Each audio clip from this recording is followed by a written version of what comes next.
अस्सलाम वालेकुम स्टूडेंट्स। आज हम लोग जंप और लूप का टारगेट की इंस्ट्रक्शन पढ़ेंगे। ठीक है, हम चैप्टर 4 में हैं इस वक्त। आज का हमारा टॉपिक है जंप एंड लूप की इंस्ट्रक्शन। जंप क्या होगा? ये सिमिलर स्टेटमेंट है जैसे सी लैंग्वेज में गो टू की स्टेटमेंट है कि आपका कोड एक सीक्वेंस में चल रहा है और फिर जंप की इंस्ट्रक्शन आ जाती है, तो जहाँ पर एक सर्टन लेबल मौजूद है वहाँ पर कोड जंप कर जाएगा। उसके बाद है लूप की इंस्ट्रक्शन। लूप की इंस्ट्रक्शन क्या करती है? अच्छा, जंप जो अनकंडीशनली चलता है, ठीक है, वो कोई कंडीशन चेक नहीं करता। जब के साथ में एक लेबल का नाम है तो कोड ने वहां पर जंप कर जाना है, वहां पर मूव कर जाना है असेंबलर ने। लूप की इंस्ट्रक्शन क्या है? कंडीशनल ट्रांसफर है। लूप बेसिकली क्या होता है कि आप एक सर्टेन नंबर ऑफ टाइम्स जो है एक सेट ऑफ कोड को रिपीट करते हैं, तो उस पर कंडीशन ये लगती है कि क्या वो नंबर ऑफ टाइम्स आ गया है या कोई सर्टेन कंडीशन है वो मीट हो गई है कि हम लूप से बाहर निकल सकें। ठीक है, बाकी हम लूप के एग्जाम्पल देखेंगे आगे आगे इस लेक्चर में, और देखेंगे कि हम लूप को यूज करते हुए अरे का सम कैसे फाइंड कर सकते हैं, और फिर हम ये देखेंगे लास्टली कि एक स्ट्रिंग को दूसरे स्ट्रिंग में कॉपी कैसे करना है लूप के जरिए। जंप इंस्ट्रक्शन आ रहा है।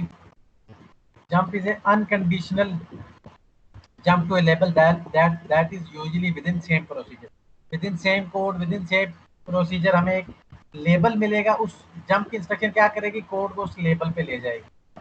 ठीक है, जैसे कि इस एग्जांपल इसका सिंटैक्स है जेएमपी और टारगेट। जेएमपी का मतलब है ये कीवर्ड है, इसका मतलब है कि कोड ने जंप करना है। और टारगेट क्या? ये लेबल का यूजर डिफाइंड नेम होगा, जैसे आइडेंटिफायर नाम, जैसे वेरिएबल के नेम आप खुद से बनाते हैं, लेबल का नाम भी आप खुद से बनाएंगे। तो इसके एग्जांपल गिवन है कि एक टॉप का लेबल है, फिर कुछ इंस्ट्रक्शंस है, फिर जंप टॉप। तो जंप टॉप क्या करेगा? आपके कोड को वापस ले जाएगा जहां पर जंप की इंस्ट्रक्शन लिखी हुई है। ठीक है, यहाँ पर आपका कोड जो है वो वापस आ जाएगा।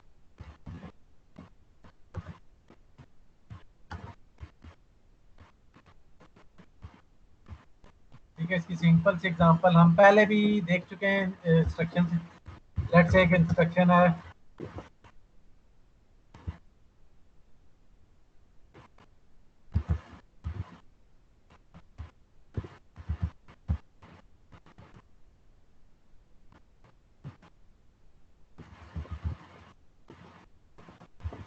एक certain sequence of instructions let's say लिखा हुआ है। ठीक है, मैं लिखता हूँ ए एल ए, ठीक है, बाद में जंप लिखता हूँ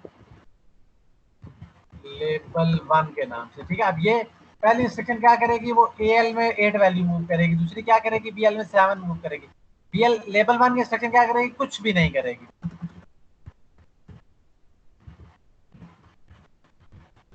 इससे आगे की इंस्ट्रक्शन लिखी हुई है,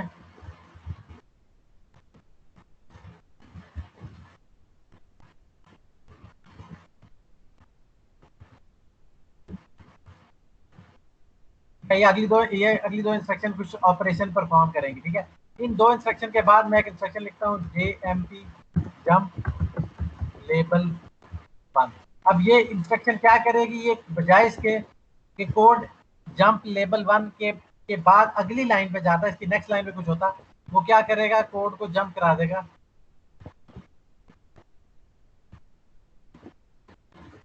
ये इंस्ट्रक्शन क्या करेगी? कोड को यहाँ पर वापस जंप करा देगी। ठीक है,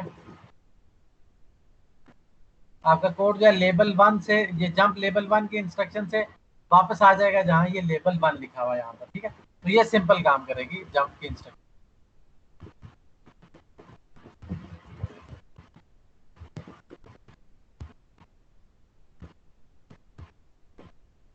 के बाद लूप की इंस्ट्रक्शन है। लूप की instruction creates a counting loop.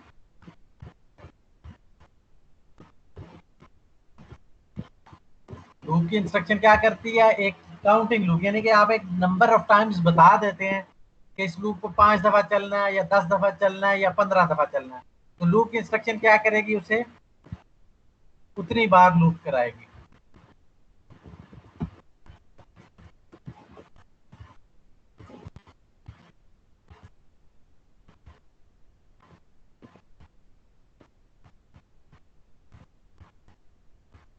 एक लेबल बनाता हूँ स्टार्ट के नाम से। आगे इंस्ट्रक्शन लिखता हूँ।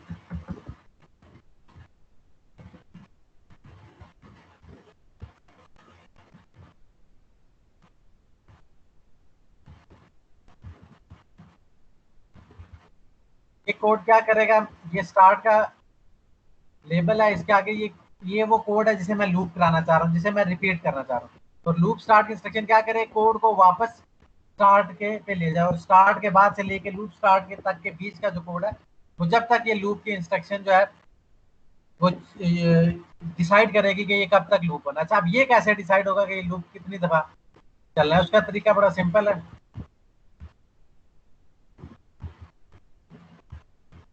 उसके लिए हम ई सी एक्स रजिस्टर, इमुलेटर में हम सी एक्स रजिस्टर यूज करेंगे, और वैसे हम, अब मैंने ये सारी लूप की जो स्टेटमेंट है स्टार्ट से लेके लूप स्टार्ट तक, इससे पहले ई सी एक्स को 5 लिख दिया। इसका ये क्या करेगी, ई सी एक्स बताएगी कि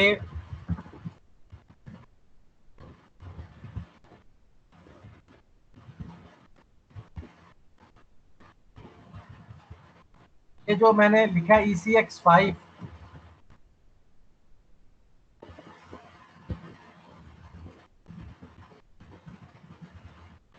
ये बेसिकली सी एक्स रजिस्टर क्या होता है, काउंट रजिस्टर होता है, ठीक है। ई सी एक्स या सी एक्स रजिस्टर डिपेंडिंग अपॉन कौन सा माइक्रो प्रोसेसर का मॉडल हम यूज कर रहे हैं।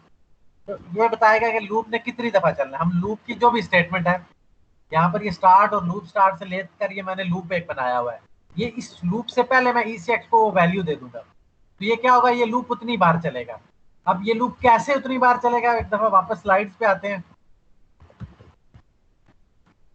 लूप टारगेट का मतलब है लूप, और वापस चले जाओ वहां पर जहां पर टारगेट का लेबल मौजूद है। मैंने जो एग्जांपल दिया उसमें स्टार्ट की एग्जांपल है।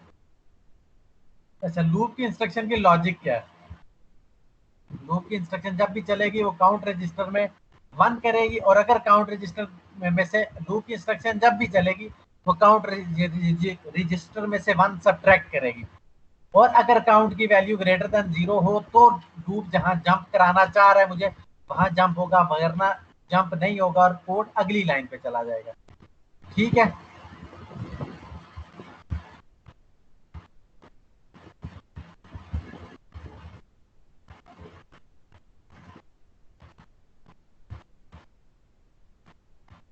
अब इस पूरी सीक्वेंस को दोबारा से देखें, मैंने काउंट रजिस्टर को वैल्यू दे दी है 5,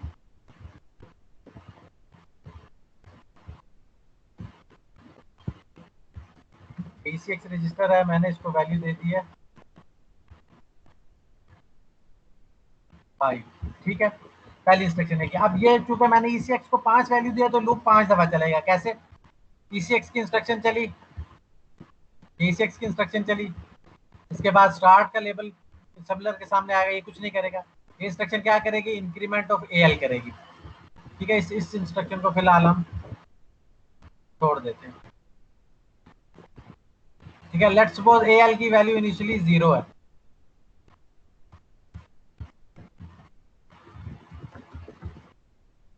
एल की वैल्यू इनिशियली 0 थी। अच्छा, वो भी मैं यहाँ पर लिख देता हूँ।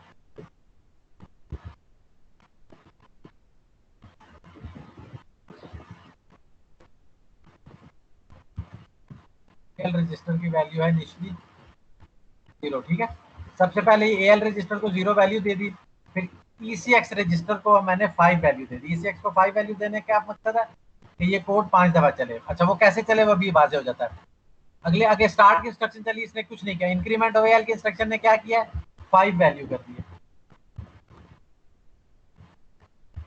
वैल्यू 5 होगी एल रजिस्टर की। इससे अगली इंस्ट्रक्शन है लूप ऑफ स्टार्ट। अब लूप ऑफ स्टार्ट क्या है, यहाँ पर मैंने आपको बताया लूप ऑफ स्टार्ट क्या करेगी, काउंट रजिस्टर में 1 करेगी और फिर चेक करेगी काउंट की वैल्यू 0 हुई या नहीं हुई। अगर काउंट की वैल्यू 0 नहीं हुई तो लूप एक और मरतबा आइटरेट करेगा, वरना लूप जो है वो टर्मिनेट हो जाएगा और लूप से आगे वाली लाइन चलेगी।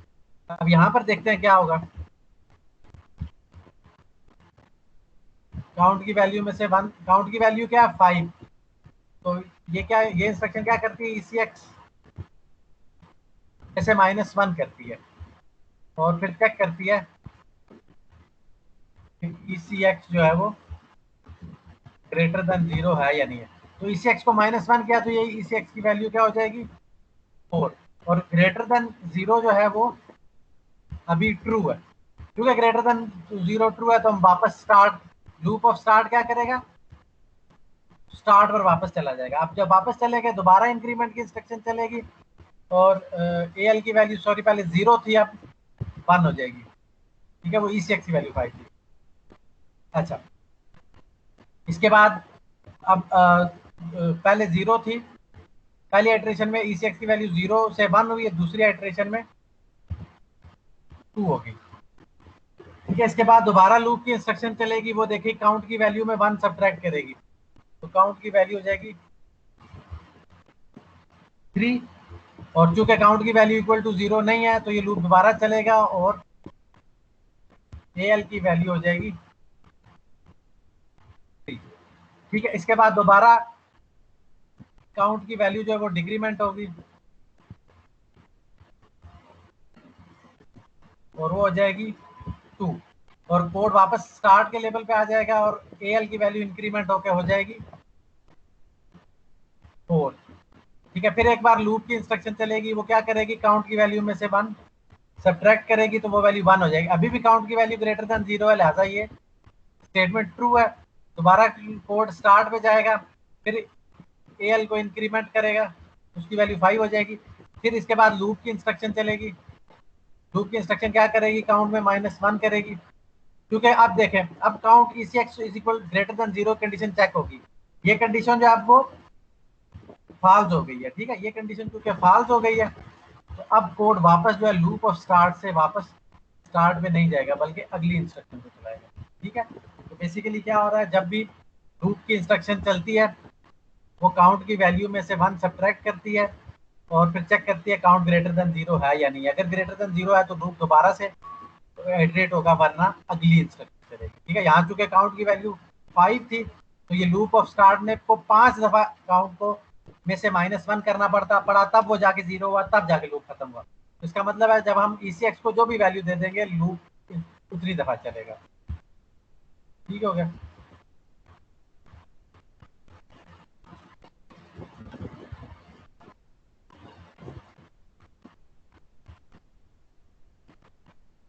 अब ये लूप की एक और एग्जांपल आपकी स्लाइड्स में गिवन है। ये क्या कर रहा है, 5, ये इस लूप की लॉजिक क्या है, ये वैल्यू 5 4 3 2 1, ये जो है 5 में से 4 और 3 और 2 और 1 जो इसको ऐड करना चाह रहा है। तो इसके लिए इसने क्या किया, सबसे पहले AX रजिस्टर को 0 कर दिया और काउंट रजिस्टर को 5 कर दिया। क्योंकि इसने 5 इंटीजर्स को ऐड करना है तो ECX को 5 कर दिया। अब देखें, ये लूप है,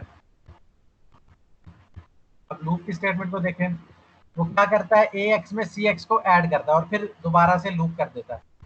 तो पहली आइट्रेशन में क्या होगा,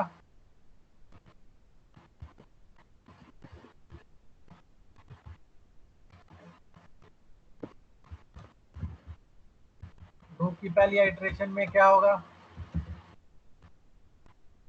AX और CX को ऐड करूंगा, AX 0 है, CX 5 है। ठीक है, AX की वैल्यू जो है वो 0 है और उसमें CX की वैल्यू ऐड होनी है, वो क्या है, इक्वल टू 5 है। इसका क्या मतलब हुआ, AX की वैल्यू जो कि ऐड की इंस्ट्रक्शन AX और CX को ऐड करेगी और रिजल्ट जो है AX में रख देगी, तो आंसर आ जाएगा 5। ठीक है, आप लूप ऑफ L1 की इंस्ट्रक्शन को देखें, लूप ऑफ L1 की इंस्ट्रक्शन को देखें, ये क्या करेगी, ये काउंट में 1 सब्ट्रैक्ट करेगी तो काउंट की वैल्यू क्या हो जाएगी, 4 हो जाएगी। ठीक है, और चूंकि काउंट की वैल्यू 0 नहीं है, लूप दोबारा चलेगा। जब लूप दोबारा चलेगा दूसरी आइट्रेशन में तो क्या होगा,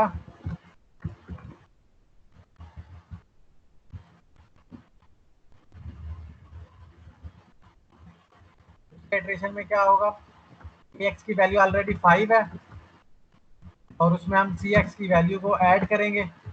CX की वैल्यू क्या है, 4 हो चुकी है, लूप एक दफा चला तो उसने काउंट में 1 डिक्रीमेंट किया, तो ये ऐड की इंस्ट्रक्शन क्या कर देगी, AX की वैल्यू 5 + 4 इक्वल टू 9 कर देगी।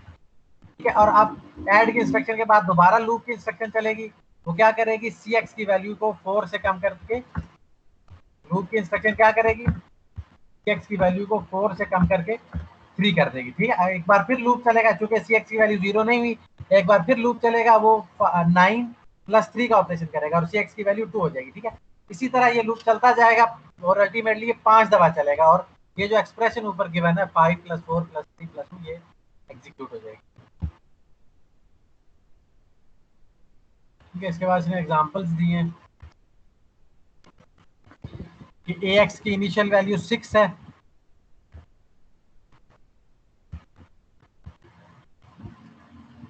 ए एक्स की इनिशियल वैल्यू 6 है और काउंट रजिस्टर की वैल्यू 4 है।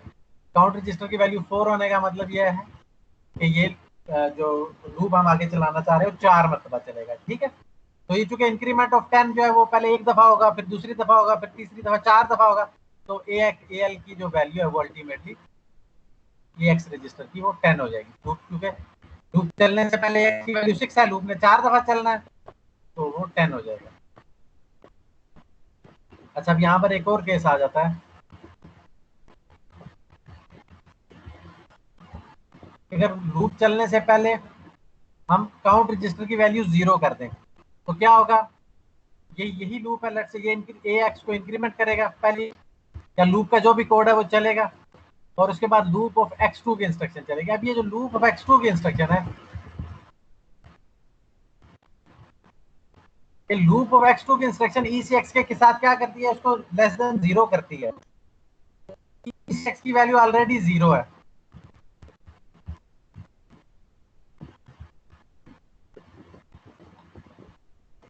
ई सी एक्स की वैल्यू देखें वो ऑलरेडी 0 है और ये उसमें से 1 सब्ट्रैक्ट कर रहा है। ठीक है, और ये इंस्ट्रक्शन क्या कर रही है, ई सी एक्स जो है वो एक्सटेंडेड 32 बिट का रजिस्टर है, उसकी वैल्यू है 000 एच। ठीक है, और इसमें से 1 सब्ट्रैक्ट करना चाह रहे हैं। ठीक है, 1 सब्ट्रैक्ट करने का मतलब है कि -1 इसमें ऐड होगा, 1 का 2 कॉम्प्लीमेंट इसमें ऐड होगा।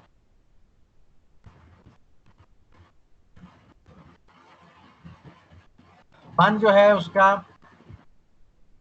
2 कॉम्प्लीमेंट जो है वो ये आएगा। अगर मैं ये सब्ट्रैक्शन करूं, अगर मैं ECX में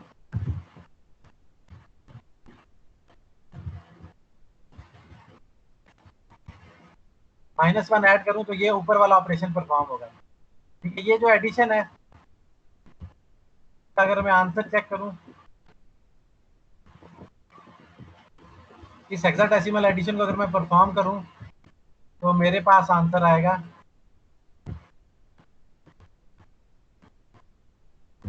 एफ एफ एफ एफ, मेरे पास ये आंसर आएगा। ठीक है,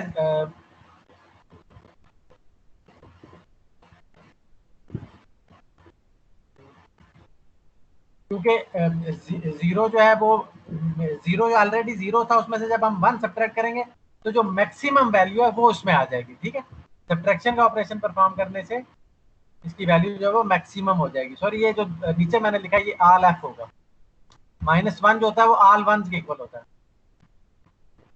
यहाँ पर जो वैल्यू है वो एफ एफ एफ होगा, ये इक्वल टू -1 है। ठीक है, आप इसको 4 बिट्स में बेशक चेक कर लें, यहाँ पर जो आंसर है वो 111 नहीं बल्कि एफ एफ एफ आएगा। ठीक है, और 1 आगे कैरी जाएगा। ठीक है, ये सब्ट्रैक्शन का ऑपरेशन है, आप इमुलेटर में चला के इसको देखें। क्यों क्यों ये ऐसा क्यों है, क्योंकि 0 जो थी वो काउंट रजिस्टर ऑलरेडी 0 था, -1 की सब्ट्रैक्शन उसे मैक्सिमम वैल्यू जो 32 बिट्स में आ सकती थी वो उसमें डाल दी।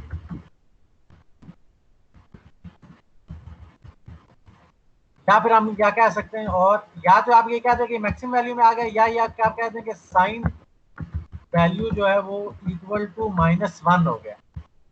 पहले 0 थी उसमें से 1 सब्ट्रैक्ट करेंगे तो -1 हो जाएगा। और ये जो आंसर है, ये जो मैंने लिखा है, ये आप देख सकते हैं -1 के इक्वल है। आप कन्वर्जन करके देख सकते हैं, आप 4 बिट्स में इसको ऑल वंस को ऑन करके देखें वो -1 के इक्वल होगा। ठीक है, तो चूंकि ये -1 हो गया तो अब ये लूप कितनी दफा चलेगा, अब ये लूप इतनी बार चलेगा जितनी, ये 2 raised to the power 32 times चलेगा। 2 raise to the power 32 times जो है वो ये वैल्यू बनेगी 2 raise to the power 32 minus 1 दफा चलेगा, 4 मिलियन बल्कि 4 बिलियन टाइम्स ये चलेगा। ठीक हो गया। तो आज का इसका मतलब क्या है कि आपने लूप से पहले काउंट रजिस्टर की वैल्यू 0 नहीं करनी।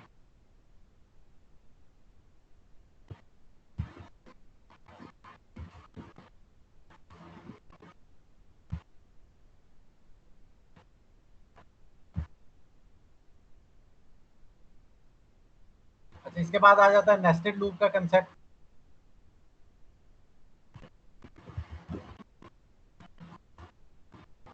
If you need to code a loop within loop you must save the outer loop's counter ECX value. ठीक है, आपको पहले आउटर लूप की वैल्यू सेव करेंगे और फिर उसके बाद इनर लूप को चलाएंगे।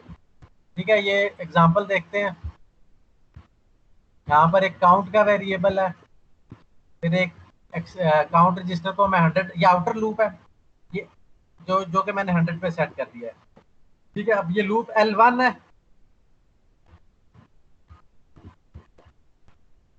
ये लूप L1 और ये स्टेटमेंट देखें।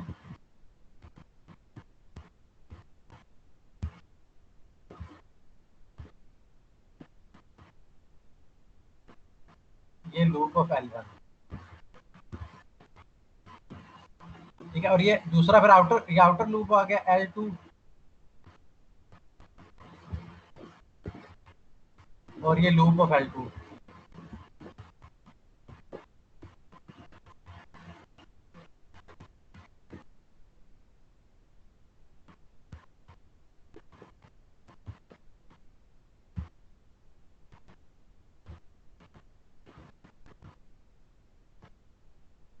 ठीक है, ये लूप ऑफ L2 आ गया। अब आउटर लूप से पहले मैं चाह रहा हूँ हर दफा आउटर लूप का इटरेशन के लिए इनर लूप 20 टाइम्स चले। ये इनर लूप है, इनर लूप से पहले मैंने ECX रजिस्टर को 20 वैल्यू दे दी है। ठीक है, और फिर लूप L2 चलाया, लेकिन इसको चलाने से पहले मैंने काउंट रजिस्टर को ECX वैल्यू दे दी है। इसको चलाने से पहले मैंने काउंट रजिस्टर को ECX वैल्यू दे दी और इनर लूप के खत्म होने के बाद मैंने काउंट से वापस वो वैल्यू ECX में ले आया, ताकि जो लूप ऑफ L1 की स्टेटमेंट ECX में सब्ट्रैक्ट करे वो ये एक्चुअल वैल्यू जो 100 है। ठीक है, आउटर लूप ने 100 टाइम्स चलना है, इनर लूप ने 20 टाइम्स चलना है। इनर लूप के चलने से पहले मैंने ECX रजिस्टर को एक वेरिएबल में स्टोर कर दिया और जब इनर लूप खत्म हो गया तो फिर मैंने वो वैल्यू उस काउंट वेरिएबल से वापस ECX में ले आया, ताकि लूप ऑफ L1 की इंस्ट्रक्शन जिस वेरिएबल को जिस काउंट को डिक्रीमेंट करे वो ECX है। ठीक है, तो बहरहाल हम इनर जो नेस्टेड लूप है ये हमारे कोड में बहुत कम यूज हो, हमारे इस कोर्स में कम यूज हो।